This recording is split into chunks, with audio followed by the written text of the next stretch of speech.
প্রতিবাসী আমার সাথী ভক্তবৃন্দ, আমি পরবর্তী দুটি শ্লোক পড়ছি। ওম তৎসৎ ইতি নির্দেশো ব্রহ্মণস্ত্রিবিধ স্মৃতঃ ব্রাহ্মণস্তেন বেদাশ্চ যজ্ঞাশ্চ বিহিতাঃ পুরা তস্মাদ ওম ইতি উদাহৃত্য যজ্ঞ দান তপঃ ক্রিয়াঃ প্রবর্তন্তে বিধানোক্তা সততং ব্রহ্মবাদিনাঃ।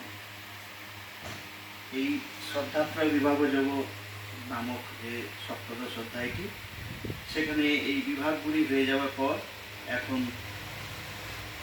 আমাদের ধর্মের যে বিশিষ্ট পদ্ধতি ঈশ্বর স্মরণের, সেই ব্রহ্মকে, পরম ব্রহ্মকে স্মরণ করার যে পদ্ধতি, সেই বিষয়ে এখানে এই শেষের দিকে আমাদের সেই নির্দেশটুকু আমাদের সামনে শ্রী ভগবান রেখেছেন। ওম তৎসৎ, এই ইতি মানে এই রকম, এই আর কি, ইতি মানে এই।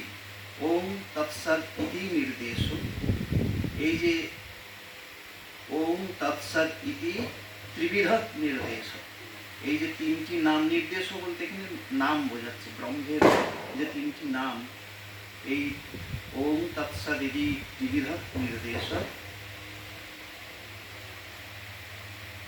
এইগুলিকে তেন মানে এইগুলির দ্বারা ব্রাহ্মণা বেদাশ্চ যজ্ঞাশ্চ বিহিতা পুরা, পুরা মানে পুরাকালে এই ওম তৎসৎ ইতি এই তিনটি নাম দ্বারা ব্রহ্মকে স্মরণ করা হতো।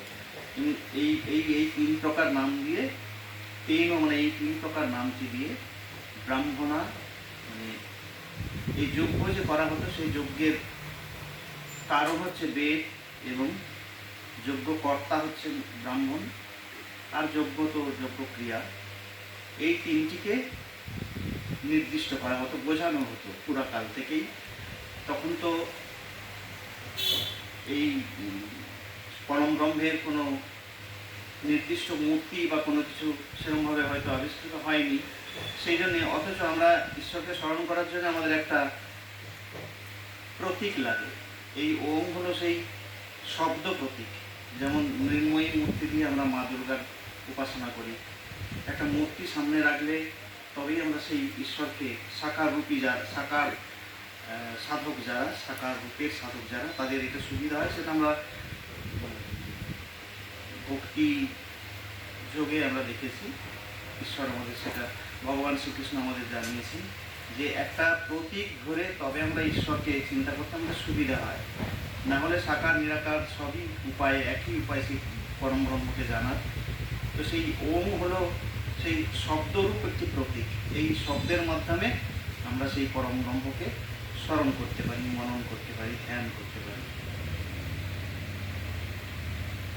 তস্মাৎ সুতরাং ওম ইতি উদাহৃত্য, ওম এই শব্দ উচ্চারণ করে ব্রহ্মবাদী নাম মানে ব্রহ্মবাদী যারা, যারা বেদোক্ত যে বিধান আছে সেইগুলিকে মেনে চলেন, সেই ব্রহ্মবাদী নাম বিধানোক্তা যজ্ঞান তপক্রিয়া, বিধান যেভাবে দেওয়া আছে, যেভাবে বলা আছে বিধানে, সেইভাবে যজ্ঞ, দান এবং তপস্যারূপ যে ক্রিয়া, সেইগুলি এই ব্রহ্মবাদীদের দ্বারা অনুষ্ঠিত হতো। প্রবর্তনতে এই ওম এই উচ্চারণের মাধ্যমেই যজ্ঞ, দান, তপক্রিয়া এগুলি শুরু হতো।